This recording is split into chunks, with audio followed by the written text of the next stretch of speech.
খালেদা জিয়ার চিকিৎসা সম্পর্কে আরও জানাতে এভারকেয়ারের সামনে থেকে সরাসরি যুক্ত হচ্ছেন সহকর্মী এইচ হিমেল। হিমেল, খালেদা জিয়ার সর্বশেষ স্বাস্থ্য পরিস্থিতি সম্পর্কে কি বলছেন চিকিৎসকরা, বিস্তারিত জানাবেন।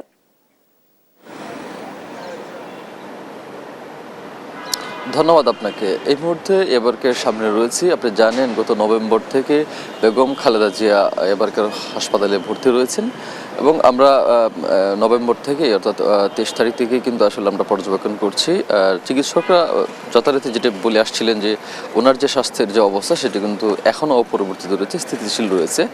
তবে ওনার যে শারীরিক রেসপন্স সেটি কিন্তু করছে এবং যেটি জানানো হয়েছে যে তিনি কিন্তু প্রেসক্রাইব করা মেডিসিন এখন নিতে পারছেন, এটা একটা আশার খবর। কিন্তু তারপরে হচ্ছে ওনার যেহেতু ডায়াবেটিক্স আর কিডনি সহ হৃদরোগের যে শারীরিক জটিলতা রয়েছে সেগুলো কিছুটা উন্নতি হলেও অন্য একটি রোগ কিন্তু অবনতি হয়। মানে সব মিলিয়ে আসলে ওনার শারীরিক যে অবস্থা রয়েছে সেটি কিন্তু খুব একটি পরিবর্তন হয়নি। এখনও কিন্তু উনি অপরিবর্তনশীল অবস্থায় ওনার শারীরিক অবস্থা রয়েছে। অন্যদিকে উনি সিসিইউতে ছিলেন এবং সেখান থেকে কিন্তু ওনাকে আইসিইউতে রাখা হয়েছে এবং নিবিড় পর্যবেক্ষণেই কিন্তু রাখা হয়েছে।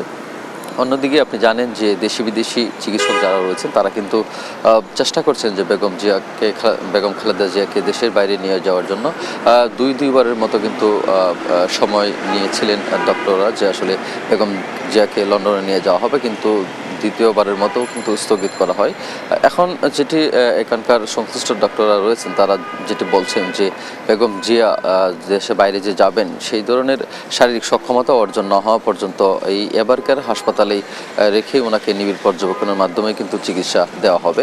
আপনি এটিও জানেন যে গত বেশ কয়েকদিন আগে বেগম খালেদা জিয়ার পুত্রবধূ জুবাইদুর রহমান বাংলাদেশে এসেছেন এবং তারপর কিন্তু থেকেই কিন্তু উনি প্রতিদিনই এবারকার হাসপাতালে আসছেন এবং নিয়মিত মেডিকেল বোর্ডের সাথে বৈঠক করছেন এবং ওনার তত্ত্বাবধানেও কিন্তু খুব সর্বোচ্চ চেষ্টা চালানো হচ্ছে যেন বেগম জিয়া কিছুটা শারীরিক উন্নতি হয় এবং দেশের বাইরে চিকিৎসার জন্য নিয়ে যেতে পারেন।